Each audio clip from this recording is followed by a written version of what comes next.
जय हिंद दोस्तों। आज हम लोग समझते हैं महत्वपूर्ण टॉपिक। देखिए भी हाल ही में चर्चा का विषय बना है हैदराबाद का जंगल कटाई।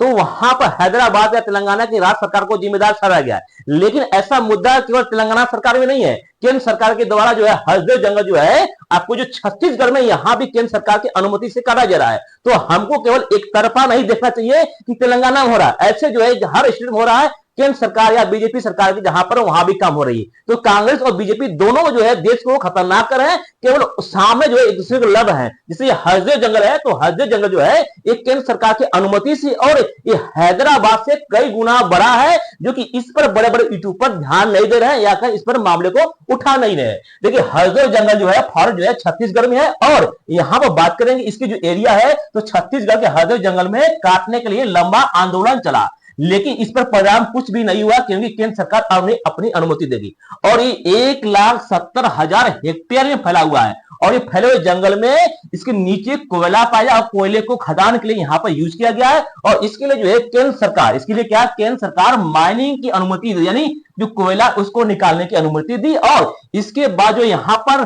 9 लाख पेड़ काटने की बात हो रही, कितने 9 लाख पेड़ काटने की मुहिम चली है। और इस हसदेव जंगल को बचाने के लिए 2 साल से अधिक यहाँ पर समय चला, आंदोलन चला, लेकिन इसका परिणाम कुछ नहीं देखने को मिला। और केंद्र सरकार की अनुमति मिलने के बाद यहाँ पर कटाई शुरू हो गई, जो कि निर्बाध रूप से कटाई चल रही है। इसके साथ साथ जो यहाँ पर केंद्र सरकार यहाँ पर 5 कोयला खदानों को आवंटन किया है। अनुमान के मुताबिक इस खदान में लगभग 5,500 मिलियन टन यहाँ पर कोयला प्राप्त होने की बात है। कितने 5,500 मिलियन जो है यहाँ पर जो है कोयले मिलने के अनुमान है। और केंद्र सरकार यहाँ पर अपनी अनुमति दे गई है। और इस जंगल में जनजाति, देखिए हैदराबाद जंगल में कोई जनजाति नहीं थी, लेकिन यहाँ पर जो है जनजातियों को बेघर किया गया है। और इस जंगल में जो है लोहार हो गया, ओरा हो गया, गोंड जनजाति यहाँ पर रहते थे और इनकी संख्या लगभग 10,000 जो है 10,000 घरों को बेघर कर दिया गया है। और यहाँ पर जो है दुर्लभ प्रजाति की वनस्पति, तितलियां और पक्षियां भी पाई जाती है। और यहाँ पर हसदेव नदी भी है।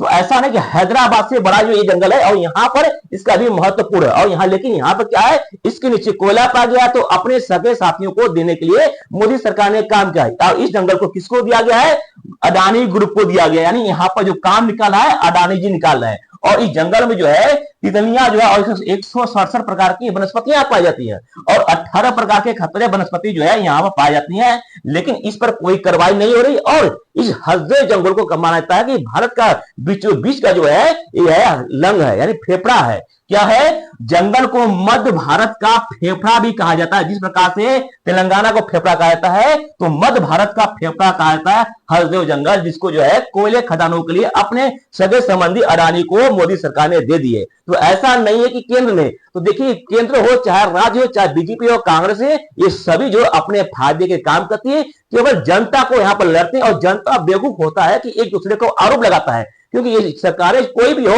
वो जो है जंगल की कटाई करती हैं और केवल यहाँ पर पर्यावरण छात्र अपना विरोध करते हैं, लेकिन यहाँ अंत तक कोई कार्रवाई नहीं होता है। जैसे यहाँ पर वर्तमान में अरे गार्डन जो है कॉलोनी, इस पर भी विवाद चला है जो कि आंदोलन है। इसी प्रकार से बिश्नोई समाज चला है, साइलेंट वैली आंदोलन इस पर भी चला है, जंगल बचाओ आंदोलन चला है, अभी को आंदोलन जो कि पहले से तो बहुत सी ऐसी है जो कि इतिहास में भी यहाँ पर हुआ है और वर्तमान भी चल रहा है।